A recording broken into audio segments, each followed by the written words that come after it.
We're very lucky today to be joined by Tim Lenton OBE. Tim is based in the University of Exeter, where I was first exposed to his work. He's the chair in climate change and earth system science there, and was the founding director of Exeter's Global Systems Institute. Tim has over 25 years of research experience, and his research tends to focus on modelling of the biosphere, climate, biochemical cycles, and associated tipping points.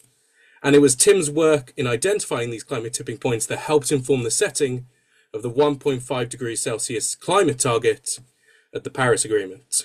In 2023, Tim led the Global Tipping Points Report, which was a team of over 200 people from 90 organisations in 26 countries, and this was an authoritative assessment of the risks and opportunities of both negative and positive tipping points in both Earth system science and society. That was done in partnership with the Bezos Earth Fund and published at COP28. And I believe currently, as you mentioned, you're one of the lead authors on the current IPCC work. Is that correct? Yeah, that's right. Working Group 1, the physical climate group, yeah, with a chapter on tipping points. Amazing. So the way this is going to work is I'm going to ask Tim some questions about the broader idea of Earth system science and tipping points, and then try and drill down into that social tipping points focus, which I think will be really useful for us at UK Youth for Nature, with that focus on campaigning and actually trying to influence the policy. So I think the first place we should probably start with you, Tim, is what is Earth system science? What are we talking about when I mention that? Hello everybody. Studying what I might call the living surface part of the planet as a whole system. Yeah, my inspiration came from reading Jim Lovelock's books on the Gaia hypothesis. So Earth system is a sort of scientifically correct name for what he called Gaia, which is the totality of life and the non-living environment which it's profoundly shaped. Like life's completely transformed the composition of the atmosphere, profoundly altered the climate, cycles all the elements it needs to flourish. If you want to be more subtle, there's probably some distinctions, because you could imagine there's an Earth system before life and there'll still be an Earth system after life, although we won't obviously be here to know anything about it. So you could say that Gaia is this other thing, this system of life coupled to its surroundings that's kind of emerged from within the Earth system and has taken control of some aspects of it and then may eventually tragically die. But yeah, then the Earth system would simply be a description of the coupling of the spheres, like the water cycle, we call it hydrosphere, the ice, the cryosphere, the ocean, the atmosphere, and all the rest of it at the surface of the Earth. And we would distinguish that from like the inner planet, just as we distinguish it from outer space, because the inner planet has got a source of heat, partly left over from all the energy in the collisions of rocks that made the planet, and partly from the radioactive decay of elements in the inner Earth, and that drives the convection of the mantle and has influences the plate tectonics at the surface, but isn't greatly influenced by what goes on at the surface. So it's nice to think about this amazing thin film that we live in at the surface of the planet as a distinct system. And you give this a name, don't you? You call this Gaia, and Gaia. It's not a kind of magical concept, is it? It's a purely No, scientific one. And I no, was wondering no. if you could elaborate a bit further on what this concept of Gaia and Gaia theory is. So it was originally framed as the hypothesis, but I suppose theory is a better description that the totality of life now and through 4 billion years of Earth's past is acting in ways that on average tend to promote conditions for life at the surface of the planet. So life kind of changes the world in a way that promotes itself. And that might seem like intuitive, because life does an amazing job of like recycling all the elements it needs to flourish, because there's actually only a meager input of materials coming out of volcanoes or arriving in meteorites. So to flourish and have this abundant life all around us, it has to be spinning around all the elements it needs to grow and build its bodies all the time. But also, the original Gaia hypothesis came with the recognition that life has completely transformed the atmosphere of our planet. Like you probably know, it's got 21% oxygen. Well, that's entirely a product of life. Without life, the atmosphere would look like that on Mars or Venus, completely dominated by carbon dioxide. Wouldn't have 70-ish percent nitrogen either, 70 something percent nitrogen, and it would have, yeah. So the atmosphere is a completely different state that is incredibly reactive actually, and is continually maintained by life. And then life's also changed the composition of the ocean, especially the stuff it cares about, like the nutrient balance of the ocean, and is acting. The hypothesis is that life's acting at some level to regulate and stabilize the composition of the atmosphere, the climate, and the levels of some of these crucial elements like nutrients in the ocean that it needs to flourish. And yeah, we've accumulated quite a lot of evidence in support of all that over the last half century or so, and yet somehow the word hasn't crept out everywhere that we're living in this incredible living system. And that's because this is a different view of the world to the one that we've been telling ourselves for about 400 years since the original scientific revolution, where essentially some Western thinkers said we are humans, man or sick or humans are separate from the rest of nature, and nature is just a sort of life is just a sort of actor on us, is a mechanical thing kind of on a stage set by physics and chemistry. Well, all of that kind of turns out to be wrong. but but it takes a while for the cultural worldview to shift. You describe it as a system, and I apologize for going to the very basics of it, but when we're talking Mhm. about a scientific system, what is a scientific system? How do we define that? Because I think we need to understand that before we get into tipping points, don't we? Yeah, I suppose a system in the broad sense is any collection of interacting things that have some kind of collective properties or behaviors. So you tend to think then of the whole system and what the whole system does. But that could be anything from you made an electrical circuit as an engineer and it does interesting things when you switch the switches or whatever, through to Gaia that I was just talking about, or we can really use it. We can distinguish between, loosely speaking, simple systems and complex systems. So we'll come to some examples, but clearly Gaia or the living Earth is a pretty complex system. But you could think of you or I as systems. We think of ourselves as organisms, maybe, but we're also systems in the sense of having all sorts of parts and a whole microbiome of non-human life helping us be alive and all this kind of stuff. Yeah, so systems thinking is this whole other big discipline or way of thinking, but again, not a super widely known way of thinking or necessarily. Yeah, I mean, I was only exposed to it as a result of doing the course at Exeter, and I know that sort of just before we can move into tipping points, would it be worth us talking about sort of causal loops and feedback or Yeah, we could do because like maybe everybody has the idea that, for example, if you set the thermostat in your flat or whatever, it there's a mechanical system that if the temperature drops below a certain level, it's going to switch the heating on, and if it goes above a certain level, it's going to switch it off. And that's an example of a negative feedback system that's acting to regulate the temperature of your flat. The human body has like 5 different ways, big ways in which you regulate your temperature. You can think of things like when you get cold, you shiver, which generates heat, or when you get too hot, you sweat, which evaporates water, which cools you down. But there's another 3 mechanisms in there, and it's quite sophisticated.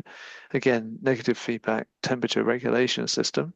But then there's a different kind of feedback, which we'd refer to as like amplifying feedback or positive feedback, we sometimes call it, where in systems a small change sometimes triggers a response within the system that amplifies the initial change. And maybe it just amplifies it a bit, and that sort of increases the change, and then everything settles down again. And then there's a special class of cases where the amplification is really strong. The familiar example is when you put a microphone too close to a speaker and you get escalating runaway feedback. But you can get that in rare cases in all kinds of systems. I mean, so I'm gonna now show off my. Oh, you can't see it because Oh, of the blur. you But put this your is this is blur on. my copy of your System Science, which is a bit bad and bruised, and there's a bit Cool. of a lifeline. But reading that, one of the most famous examples you write about in there of a feedback loop in practice is Snowball Earth. I was wondering if we could talk about that a little bit quickly. Yeah, that might be a shock to everybody if they haven't heard that several times at rare intervals in Earth history, the whole planet froze over essentially. So things got so cold that ice covered covered the oceans, possibly all the way down to close at the equator. So then the planet would have looked from space like a gigantic white snowball. But whatever the nature of that situation, life managed to get through it, which is a good thing, and we're here to talk about it afterwards. So there were some warm oases of volcanic hot springs or something somewhere. But in the transition to a snowball Earth, you have a case where you have a case of runaway amplifying feedback. In this case, basically, if you picture a planet that's mostly like dark blue from the ocean and absorbs a lot of sunlight because it's dark blue, you have at the poles white, highly reflective stuff like sea ice or snow on the land. But as the ice starts to extend downwards in latitude, let's say something makes the planet a bit cooler and the ice extends, that makes the whole planet more reflective, which cools it down, which causes the ice to extend further. Usually that amplifier isn't strong enough to run away, as we call it, and you just get a slightly bigger ice cap and then it settles down. But if the ice can reach the 30 degrees north and south, which is the tropics, essentially, then the feedback gets so strong it'll run away and it'll just close the ice cover up over the whole equator of the planet. And that's to do with kind of geometry. It's like if you think about adding extra like band of ice around the great sphere of the Earth, the further you're getting around the sphere, the more you've got an extra band of ice on. Yeah, that situation becomes unstable in the tropics, and boom, snowball Earth. Then happily give it a few million years, and carbon dioxide will be building up in the atmosphere, coming out of volcanoes or whatever. And eventually it starts to unfreeze the snowball. And as soon as you melt a little bit of ice at the equator, you're exposed to a dark ocean surface that absorbs more heat, which heats things up further, which melts even more ice. And this runaway feedback goes in the opposite direction. And actually, it would unfreeze the whole planet and put it into like a super hot state. So you go out of the freezer into the frying pan, or at least whatever life was around the last time this happened, which is finished about 630 million years ago, had a pretty roller coaster ride. And by the way, that might have included the very first animal life, which would have been the ancestors of modern sponges, somehow survived that cataclysm. Would I be right in saying then that as a result of human activity, though, the likelihood of that happening again in a nearish geological time frame is less? Yes, you would, because we're busy making it hotter, but also we think that we've not been at risk of that outcome. We've been at less and less risk of that outcome, not least because our star, the sun, is burning steadily brighter with time. So, in the 630 million years since it last happened, the sun would have got 5 or 7 or something like that percent brighter, maybe 5 at least. I would have thought. I haven't got the exact equation in front of me, so that and yet. So that would tend to warm the Earth, and yet other stuff has happened, which we might not want to get into all the details, but the rise of plants of colonizing the land has actually acted to cool the planet against the warming of the sun. So there's all this stuff going on as you get a feel for it. Um, but yeah, our biggest worries are about us tipping the whole planet to a hotter state, not a frozen solid one. Yeah, and I think moving into that, often when we look at the news or we look at reporting on the climate crisis, we see the word tipping point and this idea of the threat of passing tipping points. And so I think Mm. moving into this idea of tipping points, I guess the first question is simply, what is a tipping point? Because we see it a lot in the media, but what does it actually mean when we're talking about tipping points? It means where we pass, we reach a threshold in a system where a small change ends up making a huge difference to the state or the fate of the system. You can probably see a normal chair behind me, and if I could go over there, I could go over here and do the classic thing of leaning back on the chair. Although I'm not going to actually do that because it's too late and I'll hurt myself. But you know that there's the balance point where the nudge can take you back upright, or you could nudge it a tiny nudge the other way, and you end up with a chair in another state. And at the tipping point, the change is there's a very strong amplifier in the system. A little change gets amplified into a bigger change and a bigger change, and it's self-propelling. It's hard to reverse. And this is a problem if it not just for you falling over on the chair, but it's a problem if we cross tipping points in major bits of the climate that lead to bad outcomes for us, like losing major ice sheets. You end up with potentially tens of meters higher sea levels, or we lose the Amazon rainforest, or we may have already passed the tipping point to lose coral reefs across much of the tropics. And these are hard to reverse, can be quite abrupt changes, carrying a lot of damages. So that's why I've been shining a light on them as a big risk. Is it possible to reverse these tipping points at Well, all if we go past them? it depends on the system to a degree. So in the biosphere, the beauty about life is it's got amazing capacity to bounce back if you give it a chance or give it some help. And I mentioned the coral reefs, and some of them, despite absolute carnage in the last 2 years, 84% of coral reefs suffering unprecedented bleaching and dieback. Based on previous bleaching events and dieback, it's still possible for the partners in the coral reef, that's the coral animal and its little photosynthetic algae, to come back together again and to somehow, some of them to recover. Although if you keep hammering them, it's not gonna be possible. Whereas if you kind of tip, say, a change in the Atlantic Ocean circulation, once it's going, it can be not very difficult to stop. Let's put it that way. Partly because it's very difficult to cool things down again, but partly just because the change has got its own momentum that you're fighting against. So these tipping points, they are a result of positive amplifying feedback loops. So Yeah. once we're caught in that amplifying feedback loop, how do we break free from that? Use it. I feel free to maybe use an example, but how do you break that? With difficulty is the problem, and that's why it's such a risk. You want to try to avoid getting the situation where it's very hard to row back or control things or stop the change. That would be my main message. That's why many of us have advocated for limiting global warming to 1.5 degrees centigrade to try and control those risks, and to reverse the destruction of nature, again, to try and control the risks. Because in the case of something like the Amazon rainforest, which we think we could tip it to die back to some kind of degraded forest or savanna, it's not just climate change that's risking that with droughts and fires that are destroying the forest, but of course people are still chopping it down.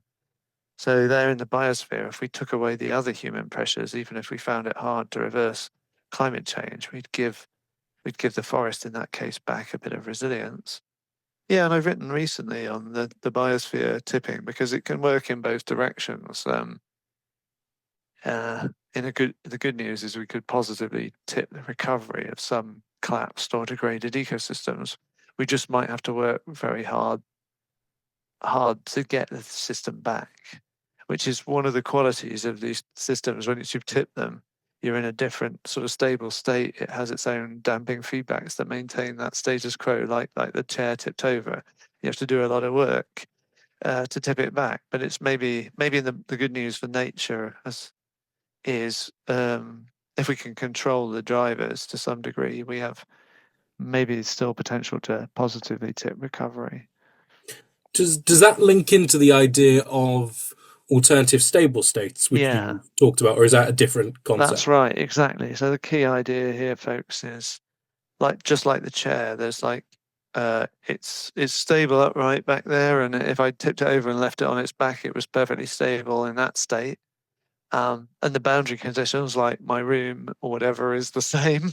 But it's true also that for things like I gave the example of the Amazon. You could take the Amazon away and then say climate model under the current climate, and does it grow back? Well, not all of it, or not necessarily.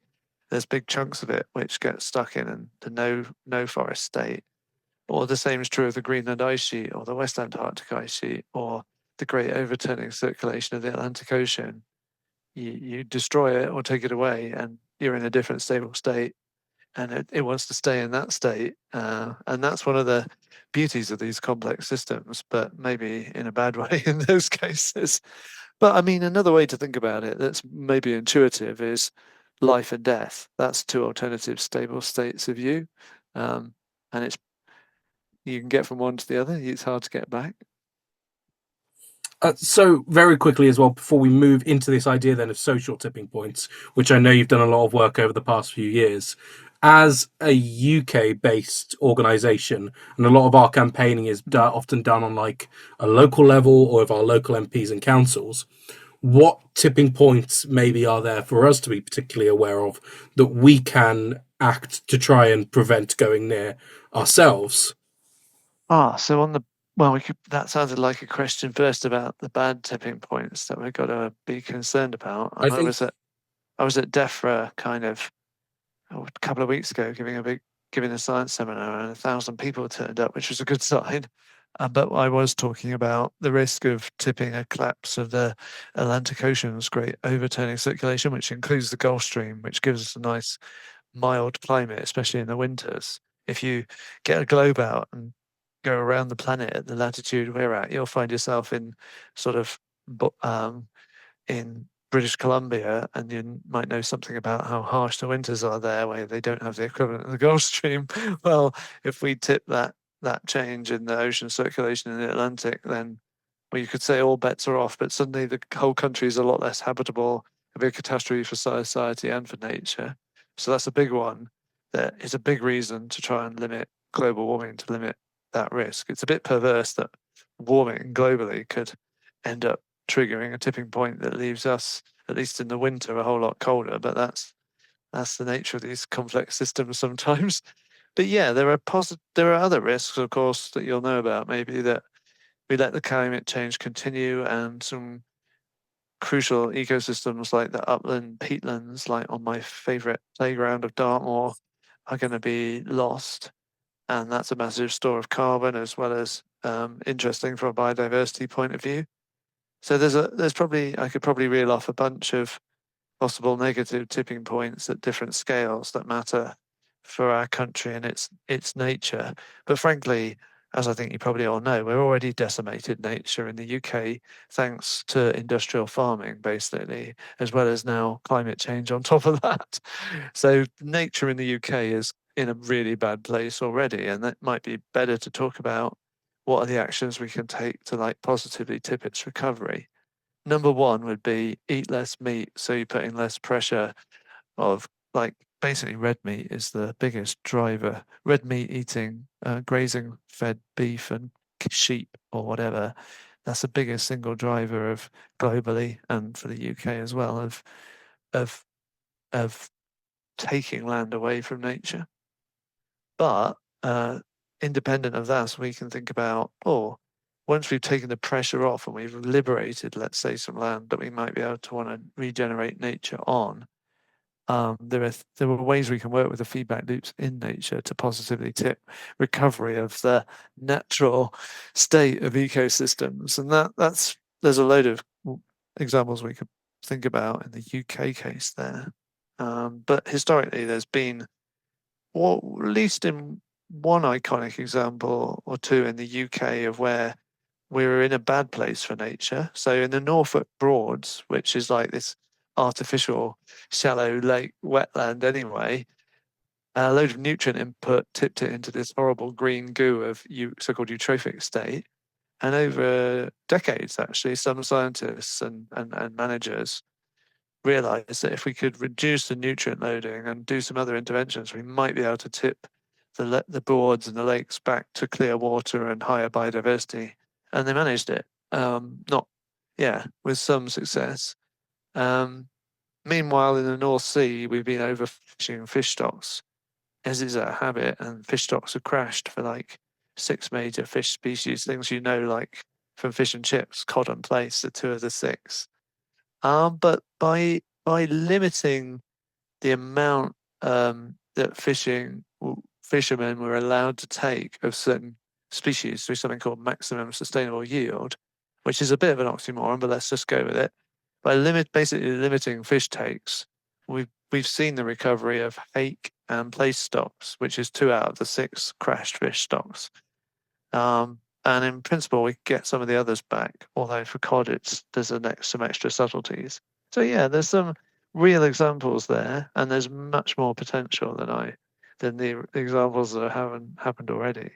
Well, I think that touching upon this idea of positive tipping points brings us nicely then into sort of the next bit of questioning I want to do, which is positive social tipping points, which coincidentally was the focus of your latest book, which you published last year. And I think very quickly then, what very briefly, or in as much detail as you'd like, what is a positive social tipping point then that we're about to talk about?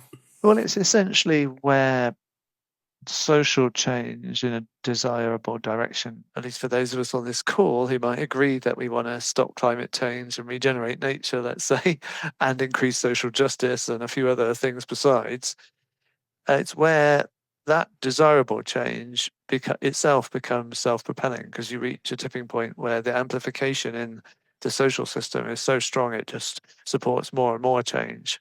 So we could be talking about, for example, the tipping point to renewable energy, or conversely, shutting down fossil fuel power generation in the UK. The UK has a famously, in 2012, we were still getting 40% of our electricity from coal burning, and that's zero today, and it's been zero for over a year.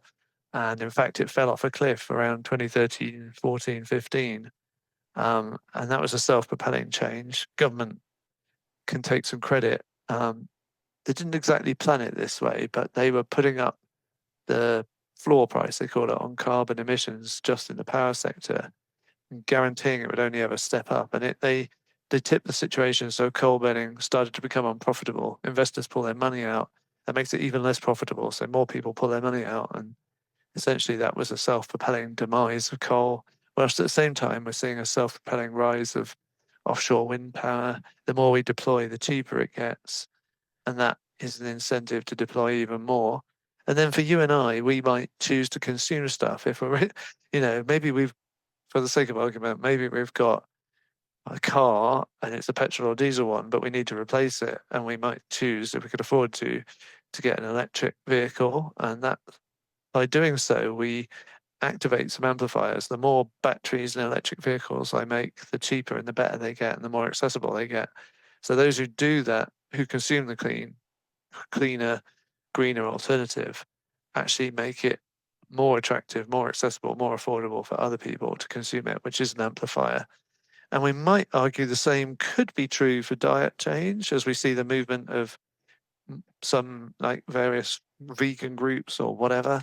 And in general, in the UK, people are eating less red meat. That's on a downward trend. So, and we all influence what, through our families or our friends. We have eating's quite an emotive topic, but we do influence what each other eat.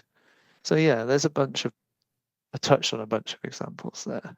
Yeah, and speaking of family, you have a familial connection to a specific example of positive Well, tipping points yeah, in practice, don't you? I do.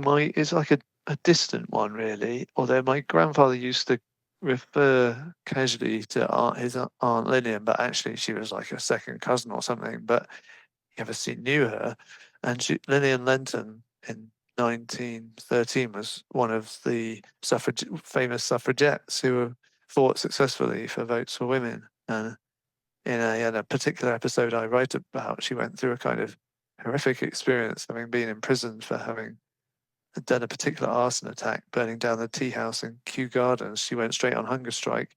The authorities went straight into force feeding her, and on the third day of incarceration, they put the tube they put up your nose that you're meant to go into your stomach. They put it down the wrong way into one of her lungs and nearly drowned her.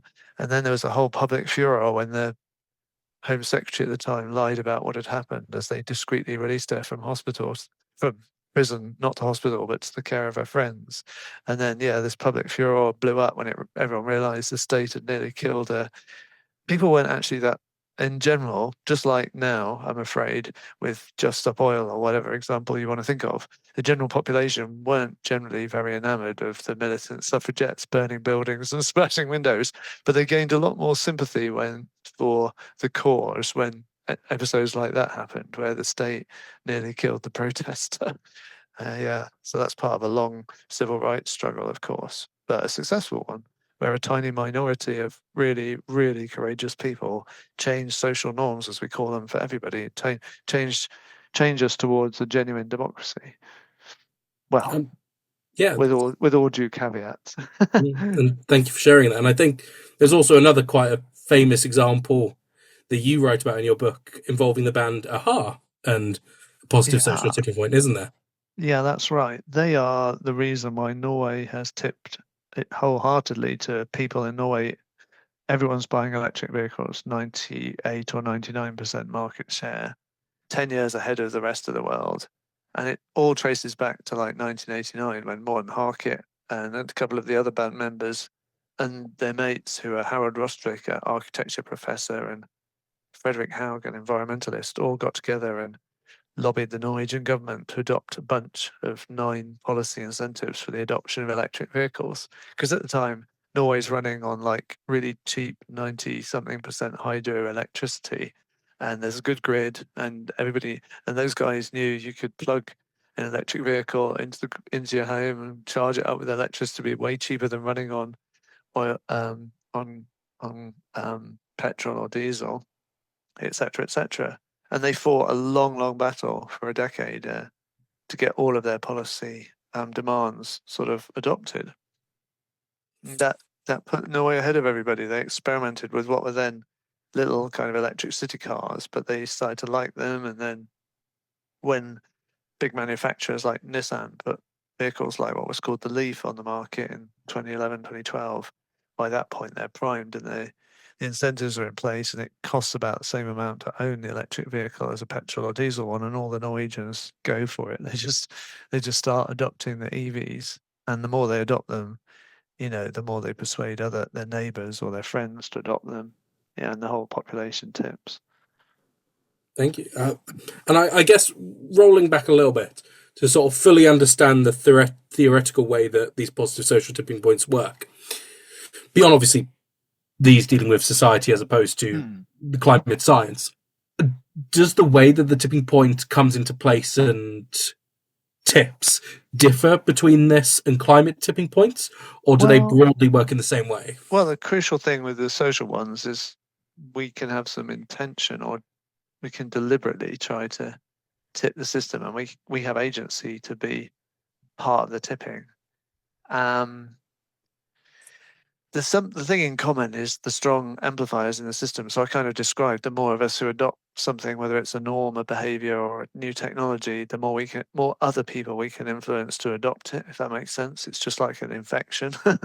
But then the more of us who adopt something, especially with a technology, but sometimes with a behavior change or even a norm, the more attractive or affordable or accessible that other thing can become to others. So it makes it more and more attractive to adopt. That might sound a bit odd for like norms, but I give the example of climate protest movement. I won't go into the details because I want to give time for all of you to ask some questions. Actually, I feel like but yeah, the crucial difference is we have agency. We can choose to be part of the feedbacks that could be the positive tipping. We can obviously do things to try, and that's one, and we're doing that perhaps partly because we want to avoid negative tipping points in the climate, but we aren't participants in quite the same level. Our role, our participatory role, is different in the kind of the workings of the collapse of an ice sheet or trying to avoid that. But we really are right there. We are part of the feedback loop in the social system. and then it's our choice at some level whether we want to be part of a positive tipping or not. But if we just need a fraction of us to want to be part of it, potentially to tip the majority, and that's the beauty of tipping points. Basically, there's a famous sort of 20/80 rule that in many cases it takes about a fifth of population to adopt, and it'll tip everybody else to eventually follow, including what are called the laggards. You know, like I'm going to say, like your granddad who's like, over my dead body, am I going to get an electric vehicle or whatever?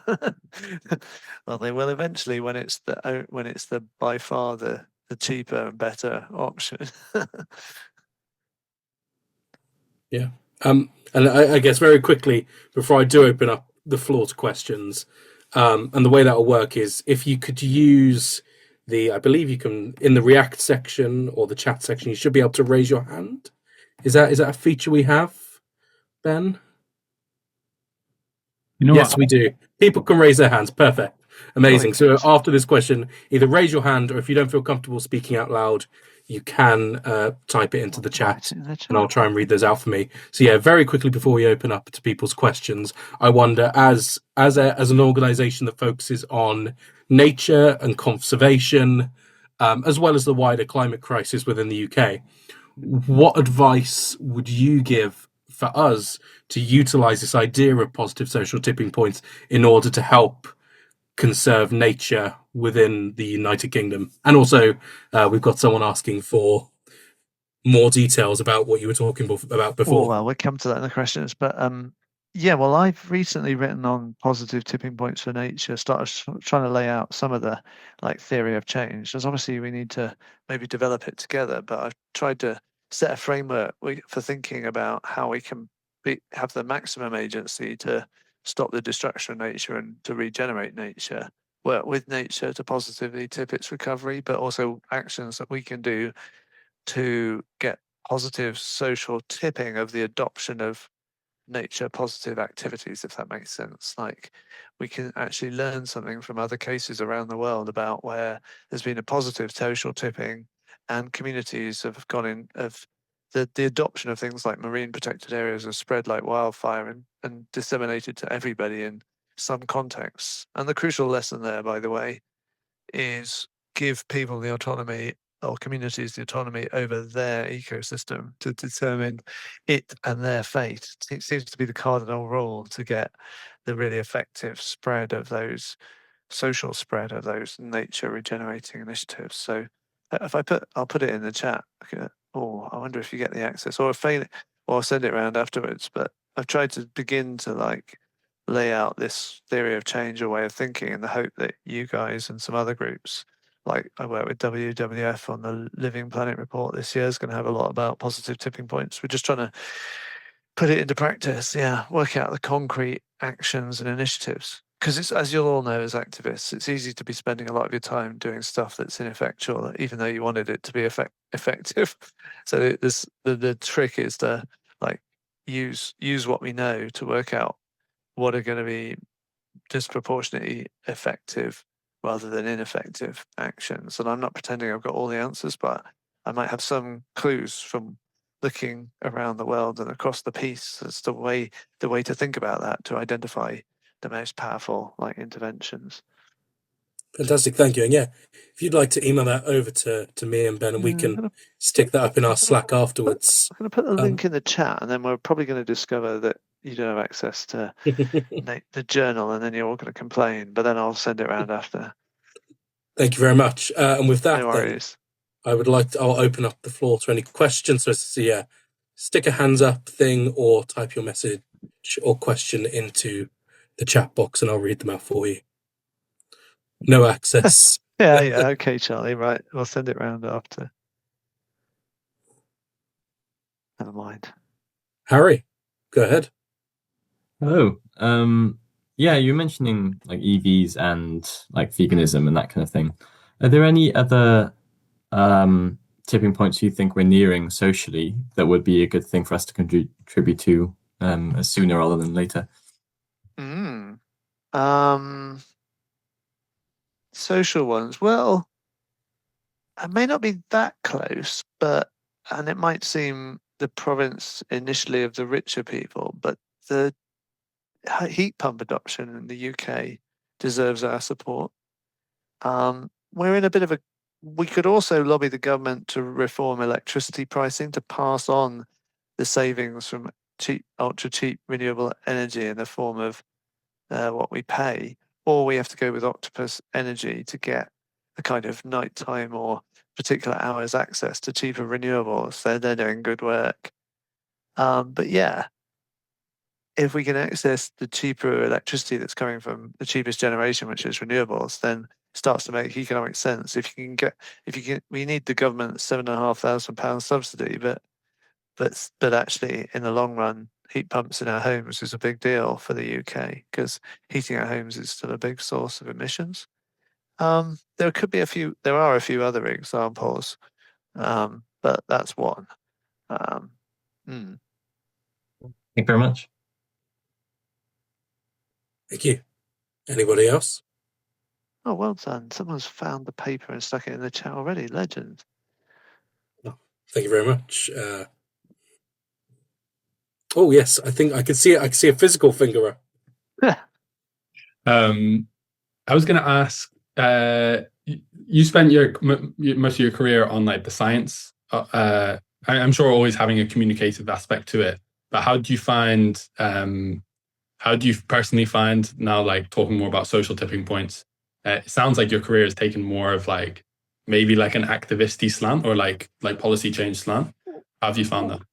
Well, when I was an undergraduate, it's a long time ago, 1991 to 1994, with a couple of mates, we formed a sort of, I was going to call it an activist group, and that means many different things. It was actually called Science for the Earth, which sounds a bit kind of nerdy, the science activists, but we had a lot of fun. We invited Lynn Margulis, who was a famous microbiologist, champion of Gaia, collaborator with Jim Lovelock, and she came and spoke to us, and we started a number of things, built a number of relationships there with the people who were already thinking this way and differently in the 1990s. So I'm not a natural activist in the sense that I'd much rather be on my own running around on Dartmoor than in a really crowded space on the street waving banners and shouting and drumming, or at festival. I go and do festival gigs and stuff, talks, but I'm quite honest with the audience, that's a really uncomfortable environment for me, if I'm honest. So I'm like a closet activist in the sense that activism works in different ways, and for my sensitivities or personality, I'm not one kind of activist, but I may be another kind, and that's okay. We're all different. We can all push in the same direction, playing different roles. So yeah, I get the joy or the luxury to speak to a whole bunch of audiences now, because suddenly people are switching on to these issues more than they were. But that, I don't know, my job isn't just to understand this stuff. My job's to teach, right, as a professor as well. So I have no problem. You invited me, and I'm quite happy with any audience trying to share some of this kind of how to think about systems and what do we know, and if it helps people. It just comes with. It's like some people get the calling to be a priest or something. I certainly didn't. I'm an atheist, but I got the calling to be what I am, a scientist and communicator, and I'm blessed if I can do that. Yeah. Fantastic, thank you. Oh, I think we have. Oh, fantastic! We've got a question from Hazel in the chat. Hazel's asking. Unfortunately, they can't unmute, but they were asking if you could share your thoughts on climate finance and carbon credits as a potential social ecological solution, and do you predict success in that regard, or should we be cynical? Thanks so much. There are some limited cases where the voluntary carbon market is helping support some positive change, but I'd say this is maybe I'll make a separate statement in general, but I write in the recent paper and in my book about we work with a network of smallholder farmers mostly in East Africa, Kenya, Uganda, Tanzania, but also now in India, where the reason smallholder farmers plant are planting trees on their land in this initiative is partly because they get some payment on the voluntary carbon market. All they have to do is like record that the tree is alive and it's grown a bit with a camera and their mobile phone, da da da da da. But the reason this initiative, TIST, TIST is the acronym, is so successful is not just because of that. It's because the whole initiative was designed by the people, it's run by the people, it empowers women, it gives them the other things they realized they wanted, like when it started 30 years, 25 years ago, HIV/AIDS education, clean cook stoves, stronger, built community, blah, blah, blah, blah. And recovering the trees, everybody understood that the deforestation was why they were in a really bad state, actually, where it started in northern Tanzania. So there's a lot more to it than the carbon credits. It just happens that the voluntary carbon market has been kind of a linchpin in that example for an initiative that's spread to many hundreds and thousands of farmers now and is in exponential growth, actually, with loads of trees and recovery of landscapes like around Mount Kenya. So it can be part of a systemic change. At the same time, there's a lot of you've got to look critically at, is this a genuine good credits or not? And it's so you shouldn't throw out the baby with the bathwater, because there are loads of really, really brilliant initiatives in the voluntary market that are doing amazing work, but there's also some greenwash. So you've got to be like, someone has to take the time to sort the wheat from the chaff, and some investigative journalists have been good at that. Some have been too far on the negative, and they've basically destroyed a market that included some really great stuff. So it's like life, isn't it? It's complex and nuanced, and you need to like do your homework. But more broadly, there's a separate thing going on, which is financialization of nature is not going to be the answer. And people who think that biodiversity credits are a good idea, I would have a lot to say on that. You need to really pause on that, because whilst carbon is what an economist calls fungible, it's the same carbon dioxide molecule or the same carbon atom wherever it is, whether it's in the plant or in the atmosphere or whatever. And it doesn't matter whether the machine took it up or the plant took it up. Carbon is carbon is carbon. It's not true of nature. Much of nature and biodiversity, you can't replace one species with another. They're not the same thing. Nature does stuff like give us an oxygen-rich atmosphere that you can't buy a machine or something else to do for you. And the most important thing about nature then is it does things that are not substitutable in the language of economics, but are vital for our life support. And if we had any kind of sense, we'd kind of reform economics to just assert that they should have incredibly high value. Doesn't matter what, and monetizing that value is a sub issue. It's just in our culture and our society, you need to assert that unsubstitutable value. And if you go and chuck it in the marketplace with biodiversity credits, you're at gross risk of, if you don't, first you could undervalue it, but also you're assuming, if I could imagine there was something else that could do this thing that this bit of nature does for me, and the market says that's a cheaper option, it'll just get rid of nature and take the other option. And that's a huge risk, because we're not very good at pricing nature properly. We're massively undervaluing it if we try and monetize it. So yeah, I've opened a can of worms there, but great question. So yes, carbon credits can be great when you check it's a genuinely doing what it's supposed to do. It's lock away carbon and so on and so forth. But a lot of caveats on the other stuff. Amazing. Next from Naomi. Naomi wanted to know, as well as thank you for presenting the evening, Naomi wanted to know if you think there's any merit to establishing new planetary boundaries or tipping points for emerging issues such as chemicals, waste, and peak oil. And I suppose very quickly, in answering that, it might be worth just very briefly explaining what a planetary boundary is for anyone who might not be aware. Oh, you guys know what that is? No, planetary boundary, it's our sort of dial of dimensions, if you like climate or nutrients or biodiversity loss or ocean acidification or whatever, where if you push the planet too far on any of those dimensions, you're going to get into an unsustainable situation, whether it's because you cross tipping points or something else. And therefore, we should learn to live within the boundaries. Otherwise, we're basically destroying our long-term potential to flourish. So that's what planetary boundaries are about. now we sometimes in the Earth Commission we were talking about them as Earth system boundaries, and we or the royal we, some of the Commission are doing the work on trying to define like a novel entities, as they call it, boundary. I can tell you that, which would relate to the chemicals part of the question, Naomi. It's hard, right? Because every novel chemical or entity is its own thing, and you probably have to set a boundary in principle for each of them. But you can possibly think, we're working on this, but you can possibly think more generally, well, flip the thing around and say, what would be an intolerable loss or outcome? You don't want to lose the integrity or stability of the Gaia, let's call it that. And you don't want to like have mortality rates elevated for people below, above some level you want to define. And then you can reverse the thinking and say, well, I need a precautionary principle because I think there's this risk that this novel entity or pollutant could cause either of those outcomes. So that's sort of some of the work that's going on. Do I think there's merit in that? I can probably tell. I think that there could be merit in that, but I don't think we need to like over-engineer it to get the general point that we're outstripping the capacity of the system or Gaia to cope with our collective activities, and we need to rein back some activities or transform some activities to get back in what we called a safe operating space for humanity.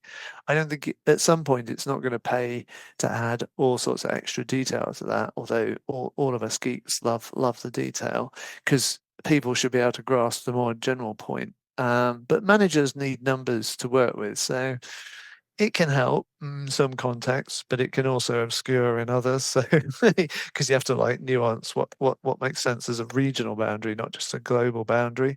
So there's a whole lot of great stuff to get stuck into. Great question. We've got time for one more. Layla's question, maybe, yeah. Yes. So let's finish off with Layla's question. Layla wants to say, on the topic of communication, I feel like there's a gap between the amount of research that exists and getting that communicated to the general public, and almost gatekeeping papers and the complexity of all the wonderful research.